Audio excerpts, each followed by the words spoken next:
नमस्कार। आज हम संत तुलसीदास के जीवन और उनकी विरासत की थोड़ी गहराई में उतर रहे हैं। हाँ। और हमारे पास जो जानकारी है, जो नोट्स हैं, उन्हीं पर ये चर्चा रहेगी। हाँ। ये दस्तावेज उनके जीवन की शुरुआती मुश्किलों से लेकर फिर उनकी वो अटूट राम भक्ति और जाहिर है उनका महान ग्रंथ रामचरितमानस, इन सब पर रोशनी डालते हैं। बिल्कुल। और इस विश्लेषण का हमारा मकसद मतलब ये समझना है कि तुलसीदास जी कैसे वो सांसारिक जीवन की उलझनों से गुजरे और फिर एक गहन भक्ति के रास्ते पर चले। और ये भी देखेंगे कि उनके शब्दों ने, खासकर रामचरितमानस ने, समाज पर इतनी गहरी छाप कैसे छोड़ी। ये सब इन स्रोतों से पता चलता है। और देखिए, कहानी की शुरुआत ही काफी, कहना चाहिए, चौंकाने वाली है। हाँ। जो इन विवरणों में भी है, तुलसीदास का बचपन आसान नहीं था, बहुत चुनौतीपूर्ण था। हाँ। ये सोचना भी अजीब लगता है कि कैसे माता पिता का साया नहीं, समाज भी स्वीकार नहीं कर रहा। हाँ। फिर भी उनके अंदर राम के प्रति इतनी मजबूत आस्था कैसे पनपी, ये कोई मामूली बात नहीं थी। सही कहा आपने। देखिए, भारतीय भक्ति परंपरा में संतों का योगदान तो बहुत ही गहरा रहा है। कितने ही कवि, दार्शनिक हुए, लेकिन तुलसीदास का मामला थोड़ा खास है, जैसा हमें ये जानकारी बताती है। उनका सबसे शायद क्रांतिकारी कदम यही था कि उन्होंने राम कथा को संस्कृत में नहीं बल्कि आम लोगों की भाषा अवधी में लिखा। हाँ, ये बहुत बड़ा कदम था। ये सिर्फ भाषा बदलना नहीं था, इसने ज्ञान और भक्ति को, आप कह सकती हैं, कुछ खास लोगों के दायरे से बाहर निकाल दिया, एक तरह से डेमोक्रेटाइज कर दिया। तो चलिए उनके शुरुआती जीवन पर थोड़ा और ध्यान दें। जो जानकारी हमारे पास है उसके हिसाब से जन्म तो उत्तर प्रदेश में हुआ, और जैसा हमने अभी कहा, बचपन मुश्किलों भरा, माता पिता नहीं, समाज का तिरस्कार, ये ऐसी हालतें हैं जो किसी को भी मतलब तोड़ सकती हैं। ये बात तो है। और जीवन की जो शुरुआती मुश्किलें होती है ना, अक्सर इंसान की दिशा बदल देती हैं। कई बार ये दिक्कतें ही आपको बाहर से हटाकर अंदर देखने को मजबूर करती हैं, जीवन के गहरे मतलब खोजने पर। तुलसीदास के जीवन के जो भी हमें डिटेल्स मिलते हैं वो इसी तरफ इशारा करते हैं। हो सकता है इन्हीं अनुभवों ने उनके मन में वो संसार की नश्वरता और ईश्वर की स्थिरता का भाव जगाया हो। अच्छा। ये शायद सिर्फ दुख नहीं था, एक तरह की तैयारी थी आगे के लिए। फिर आगे चलकर, जैसा इन नोट्स में है, उनका विवाह हुआ रत्नावली जी से, और अपनी पत्नी के प्रति बहुत बहुत ज्यादा लगाव था उन्हें। हाँ, मोह कह सकते हैं। हाँ, मोह। और यही वो किस्सा आता है जो अक्सर सुनाया जाता है, उनके जीवन का टर्निंग पॉइंट।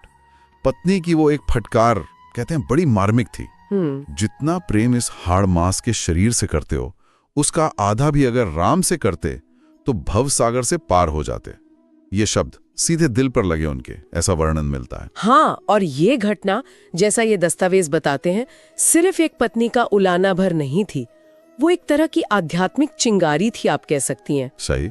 इसने तुलसीदास को सांसारिक मोह की जो सीमाएं हैं उसका आईना दिखा दिया। ये पल उनके लिए आत्ममंथन का कारण बना, सोचने पर मजबूर किया कि भाई सच्चा प्रेम क्या है, सच्चा समर्पण क्या है। और बस यहीं से उनकी पूरी एनर्जी की दिशा बदल गई। सांसारिक लगाव से हटकर पूरी तरह से राम की भक्ति में डूबने की प्रेरणा मिली। ये दिखाता है कि जिंदगी में दिशा बदलने के लिए कभी कभी एक सच, भले ही कड़वा हो, वही काफी होता है। बिल्कुल। इसके बाद तो तुलसीदास ने, जैसा ये स्रोत बताते हैं, अपना सब कुछ, पूरा जीवन ही राम भक्ति को दे दिया। घर बार छोड़ा, विरक्त हो गए, पूरी तरह राम में रम गए। हाँ? और इसी गहरी भक्ति, इसी समर्पण का नतीजा था उनका वो महान ग्रंथ रामचरितमानस। और रामचरितमानस वो सिर्फ एक धार्मिक किताब नहीं है, या सिर्फ राम की कहानी नहीं है। इन विवरणों में इस बात पर बहुत जोर है कि इसे अवधि में क्यों लिखा गया। हाँ, ये महत्वपूर्ण है, ताकि राम की कथा महलों और मठों से निकलकर हर आम आदमी के घर तक पहुंचे। उस जमाने में ये सोचना भी सच में एक क्रांतिकारी बात थी। हाँ, क्योंकि संस्कृत का बोलबाला था। बिल्कुल। संस्कृत तब ज्ञान और धर्म की भाषा समझी जाती थी, लेकिन वो ज्यादातर लोगों की पहुंच से बाहर थी। अवधी जैसी लोक भाषा चुनकर तुलसीदास ने असल में ज्ञान और भक्ति का लोकतंत्रीकरण किया। ये एक तरह से उस समय की सत्ता को चुनौती भी थी कि ज्ञान पर कुछ खास लोगों का ही हक नहीं है। हाँ, ये बात सोचने वाली है कि सिर्फ भाषा का चुनाव कितना बड़ा असर डाल सकता है। स्रोत में एक बहुत सुंदर लाइन है उनके काम के बारे में। उनकी वाणी में केवल कथा नहीं बल्कि भक्ति का अमृत था। वाह, ये लाइन बहुत कुछ कहती है। मतलब वो सिर्फ कहानी नहीं सुना रहे थे, वो लोगों के दिलों में भक्ति जगा रहे थे, उन्हें बदल रहे थे। एकदम सही। भाषा का ये चुनाव यही दिखाता है कि उनका मकसद सिर्फ अपनी विद्वत्ता दिखाना नहीं था, बल्कि आम लोगों को जोड़ना था, उनके जीवन में कुछ अच्छा बदलाव लाना था। बिल्कुल। जब ये सामग्री कहती है कि उनकी वाणी में भक्ति का अमृत था, तो इसका सीधा मतलब है कि उनके शब्द लोगों को सुकून देते थे, सही रास्ता दिखाते थे, उनके मन को साफ करते थे। ये सिर्फ लिटरेचर नहीं था, ये एक आध्यात्मिक अनुभव था। इसमें साहित्यिक सुंदरता भी है और गहरी भक्ति भी। इसका जो मेल है ना, वही उन्हें आज भी इतना प्रासंगिक बनाए रखता है। और उनके पूरे दर्शन का जो केंद्र बिंदु था, वो था राम नाम। इन नोट्स में उनका एक सीधा कथन भी मिलता है, राम नाम मनुष्य का सबसे बड़ा धन है। ये उनके पूरे जीवन और काम का सार लगता है ना? निश्चित रूप से। ये विचार तो भक्ति आंदोलन की आत्मा है, ईश्वर के नाम की शक्ति में विश्वास। तुलसीदास ने इस विचार को बहुत ही सरल लेकिन बहुत प्रभावी ढंग से लोगों तक पहुंचाया।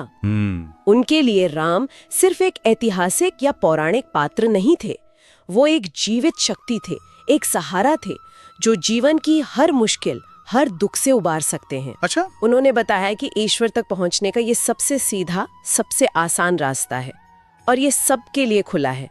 इसके लिए कोई मुश्किल यज्ञ या कर्म कांड नहीं चाहिए, बस मन में सच्ची श्रद्धा हो और नाम लेते रहो। इन दस्तावेजों में एक और दिलचस्प बात का जिक्र है, जो या तो उनकी भक्ति की गहराई दिखाती है या शायद उस पर लोगों के विश्वास को। क्या? ऐसी मान्यता है, जैसा यहाँ लिखा है, कि भगवान राम और हनुमान जी ने खुद उन्हें दर्शन दिए थे। अच्छा। अब ये ऐतिहासिक सच है या भक्ति की पराकाष्ठा का प्रतीक, ये बहस का मुद्दा हो सकता है, लेकिन ये भक्त और भगवान के बीच सीधे कनेक्शन की धारणाओं को मजबूत करता है। हाँ, भक्ति साहित्य में ऐसी कथाएं अक्सर मिलती हैं। ये भक्त की आस्था की जो चरम अवस्था होती है ना, और ईश्वर के साथ उसका जो एक पर्सनल रिश्ता बन जाता है, उसको दिखाती हैं। लेकिन यहाँ महत्वपूर्ण बात यह है, जैसा कि स्रोत भी इशारा करते हैं, कि तुलसीदास की भक्ति सिर्फ अपनी मुक्ति या भगवान के दर्शन पाने तक ही सीमित नहीं थी। उनकी भक्ति का एक बहुत बड़ा पहलू था लोक कल्याण, समाज का भला। हाँ, ये बहुत जरूरी पॉइंट है। उनकी रचनाएं सिर्फ भजन या स्तुति नहीं है, वे समाज को एक नैतिक और आध्यात्मिक दिशा देने का एक जरिया भी थी। मतलब रामचरितमानस सिर्फ राम की कहानी नहीं है, बल्कि ये आदर्श जीवन कैसा हो, हमारे कर्तव्य क्या है, नैतिकता क्या है, समाज में कैसे रहना चाहिए, इन सब बातों की शिक्षा भी देती है। बिल्कुल सही। शायद यही वजह है कि उनकी रचनाएं आज सदियों बाद भी इतनी रेलेवेंट है। स्रोत में लिखा है कि वे आज भी हर घर में दीपक की तरह जलती हैं। क्या खूब कहा है। ये उपमा वाकई बहुत सटीक है, दीपक की तरह जलना। इसका मतलब है कि उनकी रचनाएं आज भी अज्ञान और उलझन के अंधेरे को दूर करती हैं, लोगों को रास्ता दिखाती हैं, जीवन में उम्मीद और पॉजिटिविटी लाती हैं। बिल्कुल। उनकी भाषा की सरलता, कहानी कहने का वो दिलचस्प अंदाज और संदेश की गहराई, इन सब ने मिलकर उन्हें टाइमलेस बना दिया है। बिल्कुल। वो सिर्फ अतीत के कवि नहीं है, वो आज भी हमारे समाज के लिए एक गाइड की तरह है। उनकी बातें आज की इस कॉम्प्लेक्स जिंदगी में भी सुकून और दिशा दे सकती हैं। तो अब अगर हम इन सभी विवरणों और नोट्स से मिली मुख्य बातों को समेटें, तो कुछ खास विचार सामने आते हैं। पहला तो ये कि सच्ची भक्ति और गहरे विचार वो सिर्फ साधना या उपदेश से ही नहीं फैलते हैं, साहित्य और कला के जरिए भी फैल सकते हैं। तुलसीदास ने अपनी कलम से ये कर दिखाया। बिल्कुल। ये साबित करता है कि क्रिएटिविटी भी आध्यात्मिकता का एक बहुत शक्तिशाली जरिया बन सकती है। शब्द सिर्फ मनोरंजन या जानकारी नहीं देते, वो आत्मा को छू सकते हैं, प्रेरित कर सकते हैं और बदल भी सकते हैं। तुलसीदास का काम इसका सबसे बड़ा सबूत है। दूसरा अहम विचार जो बार बार उभर कर आता है वो ये कि राम नाम या ईश्वर का नाम दुखों और मुश्किलों से पार पाने का सबसे सरल और सबसे शक्तिशाली मंत्र है। ये उनकी भक्ति का मूल था और उन्होंने इसे ही सबके लिए आसान बनाया। हाँ, ये भक्ति मार्ग की सहजता को दिखाता है कि ईश्वर तक पहुंचने के लिए कोई खास क्वालिफिकेशन या मुश्किल साधन नहीं चाहिए, बस एक साफ दिल और अटूट विश्वास काफी है।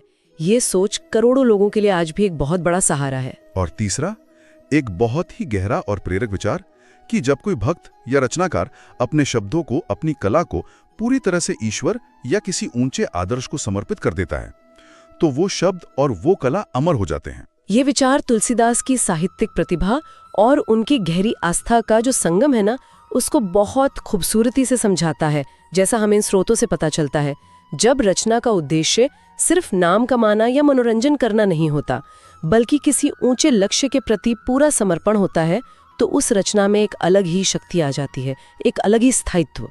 तुलसीदास का जीवन और उनका रामचरितमानस इसी बात का प्रमाण है। उनकी रचनाएं इसलिए अमर हैं क्योंकि उनमें उनका अपना स्वार्थ नहीं, बल्कि राम के प्रति उनका पूरा समर्पण झलकता है।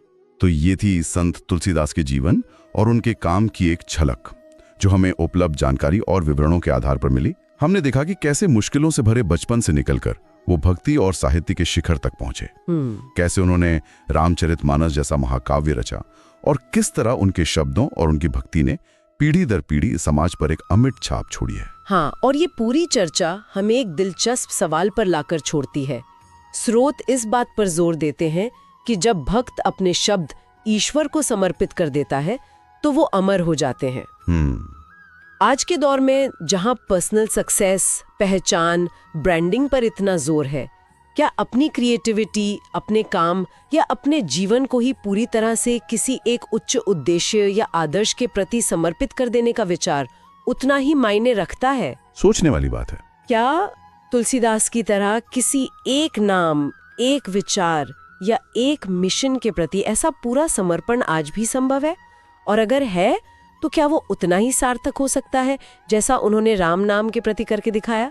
ये एक ऐसा सवाल है जिस पर हम सब अपने अपने जीवन के संदर्भ में सोच सकते हैं।